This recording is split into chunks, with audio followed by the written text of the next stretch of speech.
তুই একা একা বরিশালে গিয়ে বিয়ে করেছিস? হ্যাঁ। তারপর বরিশাল থেকে তোর হাজবেন্ডকে ছেড়ে তুই চলে আসছিস? হ্যাঁ।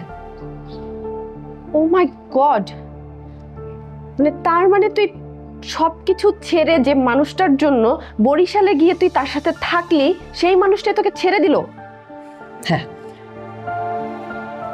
আচ্ছা, সে কি তোর বাবার থেকেও ধনী? না, তোদের ভাষ্য মতে তোরা যেটাকে ধনী আর গরিব বলি, সেই হিসেবে সে ধনী না, সে ভীষণ গরিব। এই যে ভুলটা তো তুই এখানেই করছিস। এইসব মানুষদের তো বিয়ে করা উচিত না। নিশ্চয়ই আঙ্কেলের টাকা পয়সা ধন সম্পদ দেখে সে তোকে পটিয়ে বিয়ে করেছিল। যখন দেখলো যে তুই কোনো কিছু না নিয়ে বরিশালে গিয়ে তার সাথে সংসার করা শুরু করলি, তখন সে তোকে বাদ দিয়ে দিল, ছেড়ে দিল। আর সেই মানুষটার বাচ্চাকে তুই জন্ম দিবি? চল।